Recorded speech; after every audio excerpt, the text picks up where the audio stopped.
బౌద్ధ ధర్మంలోని ఇవ్వనిది తీసుకోరాదు అనే రెండవ శీలం గురించి ఇది ఒక క్లుప్త విశ్లేషణ. చూడండి, ఇది కేవలం దొంగతనం చేయొద్దు అనే సింపుల్ రూల్ కాదు. అసలు విషయమేంటంటే, ఇది మన ఆలోచనల్లో మొదలై మనం ఆఫీస్లో గడిపే సమయం దగ్గరనుంచి ఇంటర్నెట్ వాడకం వరకు అన్నింటికీ వర్తిస్తుంది. సరే, మొదటి పాయింటేంటంటే, ఉద్దేశమే ముఖ్యం, వస్తువు విలువ కాదు. అంటే తప్పెక్కడ మొదలవుతుందంటే, మనం ఆ వస్తువుని తీసుకున్నప్పుడు కాదు, దాన్ని ఎలాగైనా సరే మోసంగానో బలవంతంగానో తీసుకోవాలి అని మనసులో అనుకున్నప్పుడే. మీరు దొంగిలించిన వస్తువు విలువ రూపాయైనా, లక్ష అయినా, ఆ వెనకున్న ఆలోచనే మీ కర్మని డిసైడ్ చేస్తుంది. ఇక రెండవది, ఈ రూల్ మన ఆఫీస్ పనికి, ఆన్లైన్ లైఫ్కి కూడా వర్తిస్తుంది. ఎప్పుడైనా ఇలా ఆలోచించారా?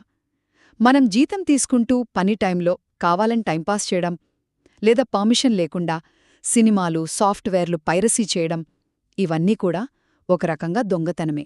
తిరిగి ఇచ్చే ఉద్దేశ్యం లేకుండా అప్పు తీసుకోవడం కూడా ఈ కోవలోకే వస్తుంది. చివరిగా, నిజాయితీగా ఉంటే ఏంటి లాభం? చూడండి, ఈ శీలాన్ని పాటిస్తే మనకు సమాజంలో గౌరవం, నమ్మకం దొరుకుతాయి. అన్నిటికంటే ముఖ్యంగా అపరాభ భావన లేని ప్రశాంతమైన మనస్సాక్షి ఉంటుంది కదా. అదే దీన్ని మీరితే ఎప్పుడూ భయం, అశాంతితో బతకాల్సొస్తుంది. ఒక పాత కథలోలాగా దొరికిన రత్నాలను తిరిగిచ్చిన వాడికి నిజాయితీ వల్లే గౌరవం, సంపద రెండూ దక్కాయి.